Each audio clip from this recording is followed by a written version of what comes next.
कांग्रेस के पूर्व मुख्यमंत्री और कांग्रेस के वरिष्ठतम नेताओं में से एक ये कह रहे हैं कि ऑपरेशन सिंदूर में भारतीय सेना की हार हो गई। और कांग्रेस के सभी नेता, एक तो जर्मनी घूम रहे हैं, दूसरे कहीं लंदन में होंगे, तीसरे कहाँ हैं पता नहीं, कांग्रेस के सभी बड़े नेता मुखदर्शक बने हुए हैं।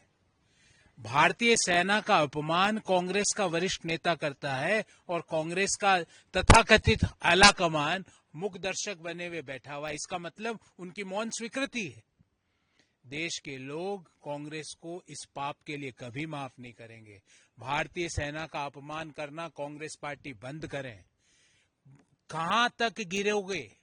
जो वीर सैनिक अपना सर्वस्व देश के लिए न्यौछावर करते हैं, आप उनके लिए अपमान के शब्द बोलते हो।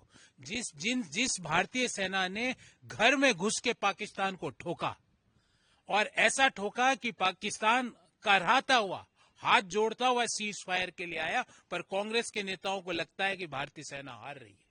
इससे ज्यादा गैर मर्यादित राष्ट्र के अगेंस्ट का बयान कोई राष्ट्रीय दल का व्यक्ति दे नहीं सकता है और कांग्रेस के सारे नेता इसमें मुखदर्शक बन के उसको मौन स्वीकृति दे रहे हैं। आने वाले समय में अगर कांग्रेस को इस बयान का बहुत बड़ा खामियाजा भुगतना पड़ेगा।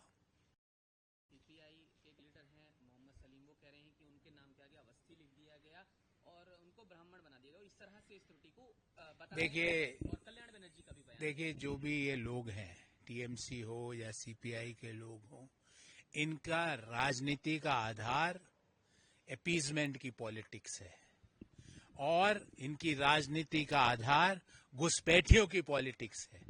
एसआईआर के अनाउंसमेंट के बाद से सैकड़ों की संख्या में ग्रुप के ग्रुप बंगाल से ग्रुप के ग्रुप बांग्लादेश वापस जा रहे हैं।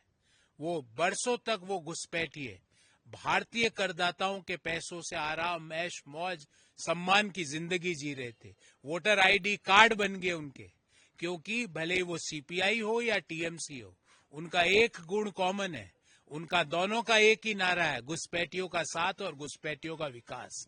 और अब जो बंगाल में नई सरकार बनेगी, जो देश में सरकार चल रही है, वो भारत के लोगों का साथ और भारत के लोगों का विकास के आधार पे चल रही है।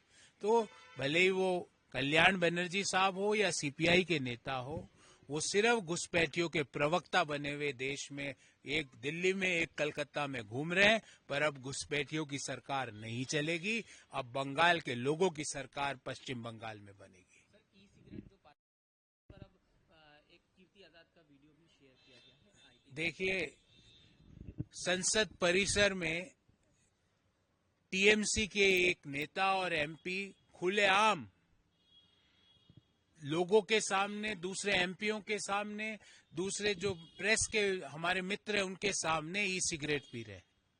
आज तो हद ये हो गई कि संसद के अंदर वेपिंग हो रही है। ये बताता है कि किस तरह टीएमसी और कांग्रेस और इंडी अलायंस के नेता किस तरह संविधान और नियमों की धज्जियां उड़ाते हैं।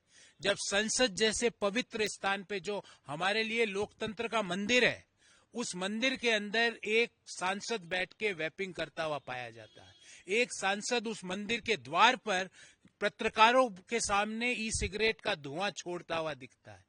इससे ज्यादा गैर मर्यादा लोकतंत्र के मंदिर की पवित्रता को नष्ट करने का काम टीएमसी या कांग्रेस पार्टी या इंडी गठबंधन के लोग नहीं कर सकते। मैं मांग करूंगा कि लोकसभा के स्पीकर महोदय इन गैर मर्यादित और लोकतंत्र के मंदिर को करप्ट करने वाले लोगों के खिलाफ कड़ी से कड़ी कार्रवाई करें और इनको ऐसा सबक सिखाएं कि ये वेपिंग छोड़ के अपने घर पे भी सिगरेटें पीना बंद करें, क्योंकि सिगरेट देश के लोगों के लिए और इनके स्वयं के सेहत के लिए हानिकारक है।